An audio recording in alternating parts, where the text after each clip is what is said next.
Leo lay in bed, staring at the ceiling until the shadows began to take the shape of his anxieties.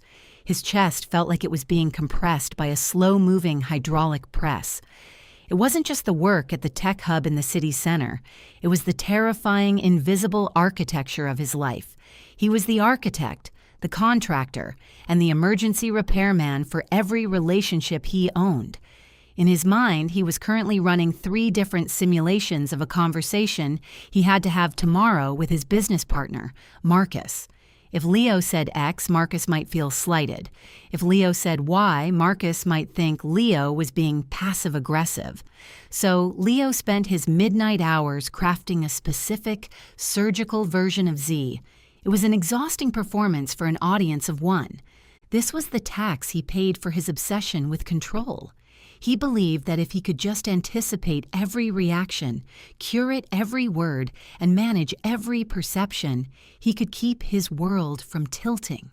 But the world was always tilting.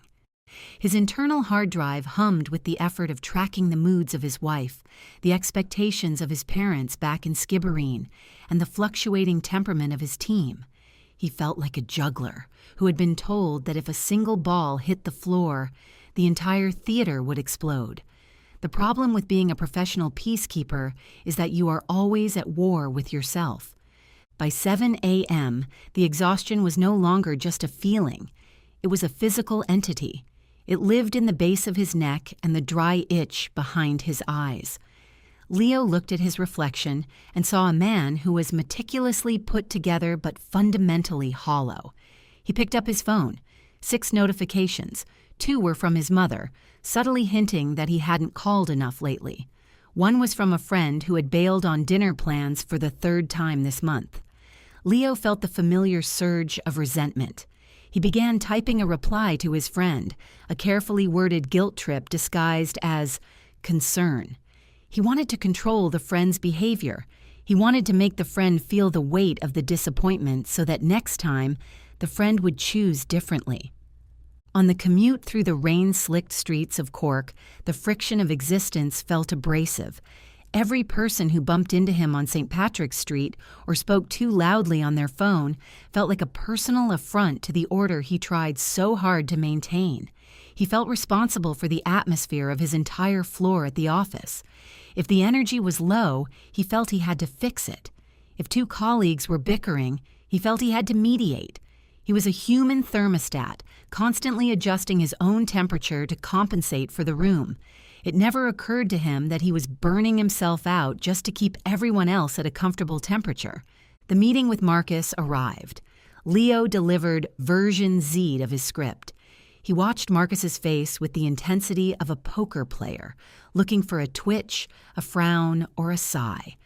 When Marcus responded with a simple, distracted, "Grand, sounds good," Leo didn't feel relieved. He felt suspicious. Did Marcus actually mean it? Was he hiding a deeper frustration?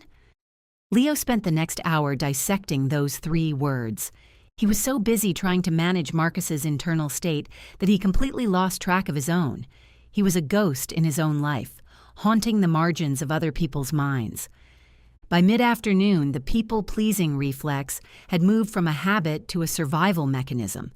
A junior designer asked for feedback on a project that was, frankly, mediocre. Instead of being direct, Leo spent 20 minutes sandwiching the critique. He worried that if he was too blunt, the designer would lose motivation. If he was too soft, the work wouldn't improve. He was walking on a tightrope made of other people's fragile egos. The mental energy required to constantly translate his truth into something palatable was leaving him bankrupt. He was so worried about being liked that he had forgotten how to be respected. The evening didn't bring any respite. He had promised his wife, Elena, that they would attend a gallery opening for one of her friends. Leo hated these events. They were minefields of social performance. He spent the entire drive there coaching himself on how to act. He needed to be charming but not overbearing.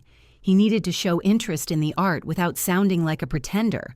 Most of all, he wanted Elena to be happy.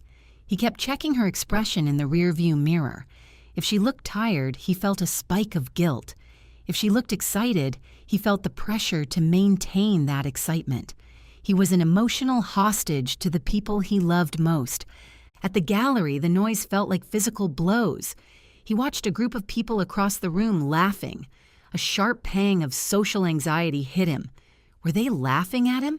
Did he have something on his face? He adjusted his blazer and took a sip of his warm, sparkling water. He was trapped in a prison of his own construction, and the bars were made of the word should. They should have invited me to that dinner last week. He should know better than to speak to me that way. She should be more appreciative of everything I do. These unspoken rules were the scripts he had written for everyone else, and he was devastated every time they missed their cues. The resentment was the heaviest part. It sat in his stomach like lead. He felt a simmering anger toward the world for not following his instructions. He was doing everything right. He was being the perfect partner, the perfect boss, the perfect son. Why wasn't the world returning the favor? Why didn't he feel the peace he had been promised for his good behavior? He realized, with a sudden and terrifying clarity, that he was utterly exhausted from the effort of being himself. Not his true self, but the version of himself he thought everyone else needed. As he walked home alone after leaving the gallery early, the weight felt unbearable. He stopped under a street lamp and looked at his hands. They were shaking slightly. He was 34 years old, and he felt like he had lived a century. He was tired of the simulations. He was tired of the scripts. He was tired of the constant low-grade fear that if he stopped controlling everything, his life would dissolve into chaos. He stood there in the quiet of the night, a master of a kingdom that didn't exist, realizing that his crown was actually a heavy, rusted helmet that was starting to crush his skull. The next morning, Leo didn't wake up with a realization. He woke up with a plan. This was his first mistake. Like most people who are drowning in their own need for control, he tried to use more control to fix the problem. He spent €300 on productivity masterclasses and emotional intelligence for leaders. He downloaded apps that tracked his heart rate, his sleep cycles, and his daily water intake. He thought that if he could just optimize his biology, he could outrun the emotional exhaustion. He became a student of influence. He studied body language and negotiation tactics, thinking that if he couldn't stop people from being unpredictable, he would just become better at manipulating their responses. He tried toxic positivity. He pasted affirmations on his mirror. "I am in control of my joy," one said. "I attract harmony," said another. But every time he looked at them, he felt like a liar. The affirmations were just another set of rules he was failing to follow. He was trying to biohack a broken heart and a tired soul. He started taking cold showers and practicing 3-part breath work, not for the sake of presence, but as a weapon. He thought, if I can just stay calm enough, I can handle Marcus's moods. If I am optimized enough, Elena won't have anything to complain about. He was trying to become a machine because being a human was too painful. Then came the communication tactics. He started using I statements and active listening protocols he found in a corporate manual.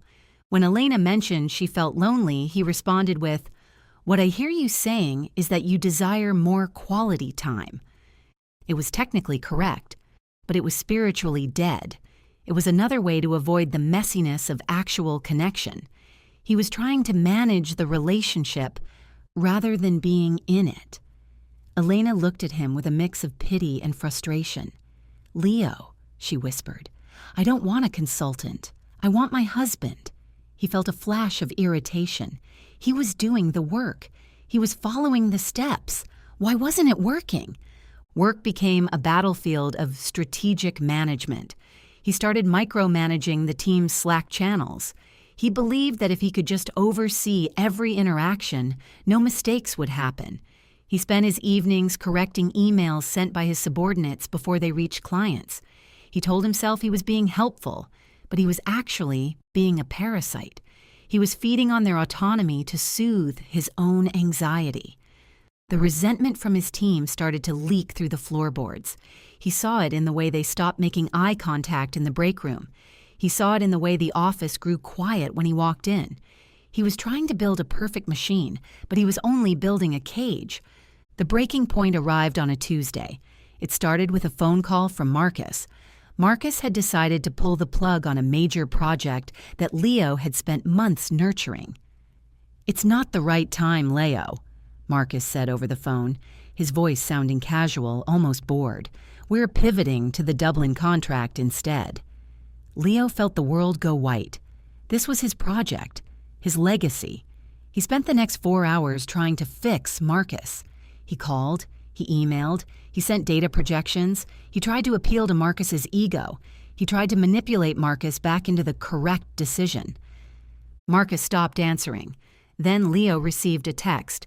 "Leo, stop, it's done, let it go." The phrase, "let it go," felt like a slap. To Leo, letting go was synonymous with failure. It was admitting defeat. It was letting the chaos win. He felt a surge of pure, unadulterated rage. He had done everything right. He had optimized. He had communicated. He had strategized. And yet, here he was, powerless. He drove home in a trance, his hands gripping the steering wheel so hard he felt the leather creak.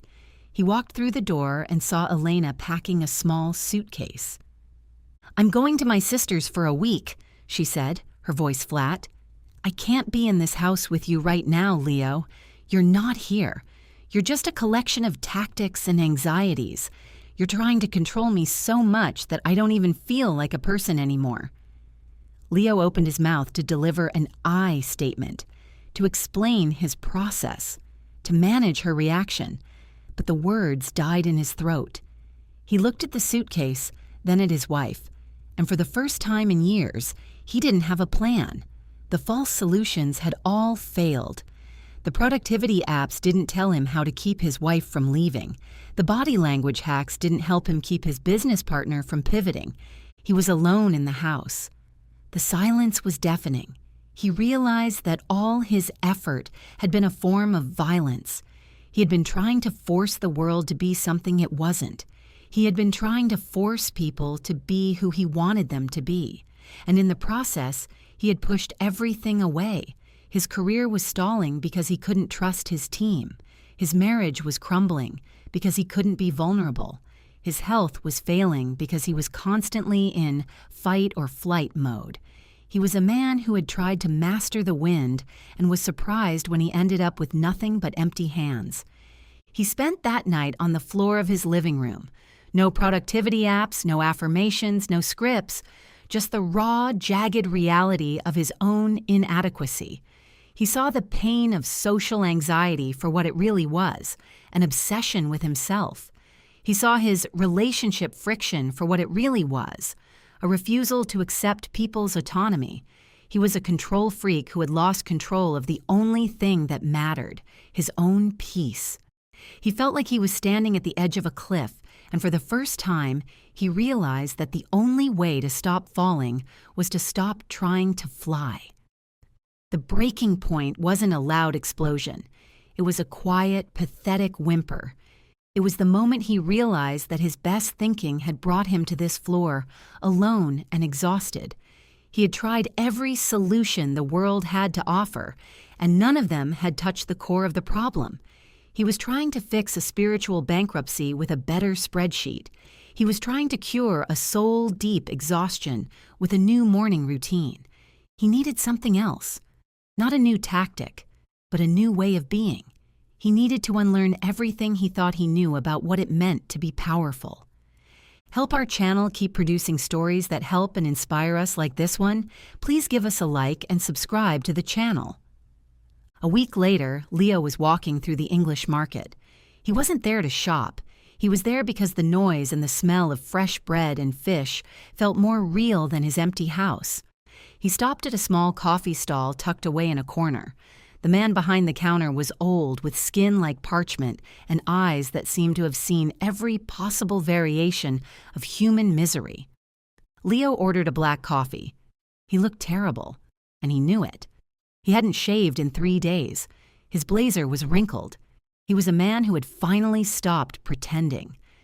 "You look like you're carrying the whole city on your shoulders, boy," the old man said, sliding the coffee toward him. "It's a heavy load for a Tuesday." Leo sighed, a sound that seemed to come from his boots. "I'm just trying to keep things from falling apart," Leo replied, his voice raspy.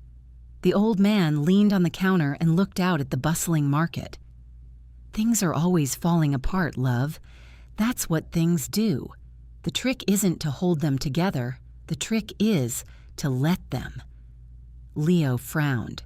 "Let them? If I let them fall apart, there's nothing left." "There's you," the man said simply. "That's what's left. Most people spend their lives trying to build a wall against the tide.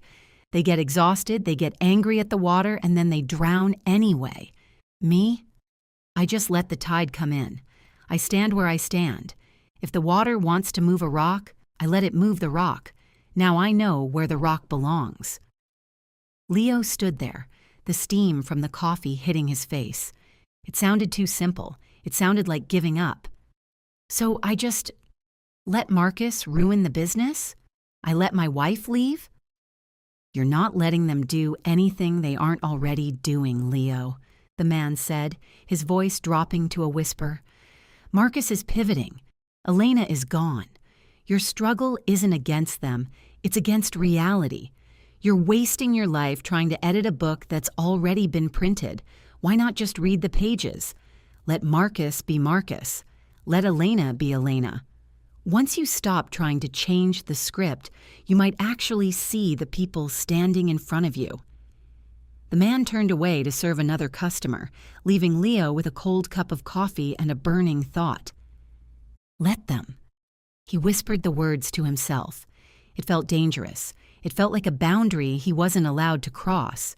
But as he sat there, he began to apply the principle to his own life. He thought about Marcus. Marcus wanted to pivot. Let him. The moment Leo said it in his head, the tightness in his chest loosened. He wasn't agreeing with the decision. He was simply acknowledging that it was Marcus's decision to make. If Marcus wanted to take the risk, Leo couldn't stop him without destroying the partnership anyway. Let him. He thought about his friend who kept canceling dinner. Let him. Instead of sending a guilt trip text, Leo just looked at the situation for what it was. This person isn't a reliable friend right now. That was the truth. By trying to fix the friend, Leo was ignoring the reality of the friendship. Let him cancel. Now, Leo had a free evening. Now, Leo had the information he needed to decide how much energy to invest in that person. It wasn't about being a doormat, it was about being an observer. It was about reclaiming the energy he spent on repairing things that weren't his to fix. The unlearning was the hardest part. The people pleaser in him screamed, "What if they think I don't care? What if they think I'm weak?" But Leo realized that caring had become a form of control. He wasn't caring for them, he was caring for his own image of them. He started practicing the let them rule in small ways. He was in a queue at the post office, and a woman was being incredibly rude to the clerk. Usually, Leo would feel the urge to intervene, to manage the tension, to make everyone behave. Instead, he took a breath. Let her be rude. It's her character, not my responsibility. He felt a strange, cool wave of peace wash over him. He realized that when you let them, people reveal themselves. When you stop trying to curate their behavior, they show you exactly who they are. This was the most powerful tool he had ever found. He had spent years trying to guess what Marcus was thinking. Now he just watched what Marcus did. He had spent years trying to make Elena happy. Now he just listened to what Elena said. It was like the fog was finally lifting. He wasn't responsible for the world's weather. He was only responsible for his own umbrella. The catalyst wasn't a book he read or a seminar he attended. It was a shift in perspective. It was the realization that he was not the director of the universe. He was just an actor in a very large play. The moment he stopped trying to write everyone else's lines, he finally found his own. He felt a sense of lightness he hadn't known since childhood. He wasn't optimized. He wasn't efficient. He was just there. He was present. He was finally, for the first time in his life, starting to be free. The final test came 2 weeks later. Marcus called an emergency meeting. He looked stressed, his hair disheveled, his eyes darting around the room. He had realized the Dublin contract was a disaster. He started blaming the market, the team, and even hinted that Leo hadn't warned him enough. In the past, Leo would have jumped in. He would have defended himself, managed Marcus's anger, and spent 3 hours trying to fix the situation. He would have been the emotional sponge, soaking up Marcus's anxiety to keep the room dry. Instead, Leo just sat there. He listened. He didn't interrupt. He didn't try to sandwich the reality. He let Marcus rant, let him be angry, let him be wrong, let him try to shift the blame. Leo felt a profound sense of clarity. Because he wasn't busy trying to control Marcus's perception of him, he could see the situation for what it was. Marcus was panicked. Marcus was a poor leader in a crisis. This was valuable information. Leo didn't need to fight it. He just needed to use it. "I understand you're frustrated, Marcus," Leo said eventually, his voice steady and low. "And you're right, the Dublin contract isn't working. I'm going to take the afternoon to think about my next steps regarding my role here. I'll let you know tomorrow." Marcus stopped pacing. He looked stunned. He was expecting a fight, a negotiation, or a rescue. By letting him be in his own mess, Leo had maintained his own dignity. He didn't need to fix Marcus. He only needed to decide if he still wanted to be in business with him. He went home. Elena was there. She had come back that morning to pick up the rest of her things. She looked at him, waiting for the script, the I statements, the tactics. Leo just looked at her. "I've missed you," he said. No management of her reaction, no attempt to guilt her, no promise to be better according to a 10-point plan. He just spoke his truth and let her respond however she chose. Elena stayed silent for a long time. She looked at him, really looked at him, and saw a man who was finally present. "You're different," she whispered. Leo nodded.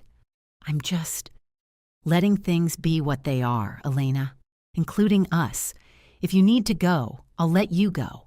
I love you, but I can't control your happiness anymore. I can only be here." The let them rule wasn't a lack of love. It was the highest form of it. It was respecting her enough to let her make her own choices, even if they hurt him. It was the ultimate boundary. Elena didn't leave that day. She stayed. Not because he managed her into staying, but because she chose to. The moral of the story isn't about laziness or indifference. It's about the profound power of detachment. We spend our lives in a state of emotional exhaustion because we believe that our safety depends on our ability to control the uncontrollable. We think that if we work hard enough, we can make people love us, respect us, or agree with us. But the truth is, you can only control your response. When you let them do whatever they are going to do anyway, you aren't losing power. You are reclaiming the only power that actually exists, the power over yourself. Stop trying to be the director of a movie where you don't even own the camera. Stop trying to edit the souls of the people around you. When you let people reveal who they truly are, you finally get the information you need to make the right choices for your life. You stop being a victim of their actions and start being the master of your own. Peace isn't the absence of chaos. It's the refusal to be managed by it. Let the world be messy. Let people be difficult. Let the tide come in. And in that letting, find the one thing that can never be taken away, your own unshakable peace of mind. If you want to learn more about this, I'd recommend reading the book in the description. See you in the next video.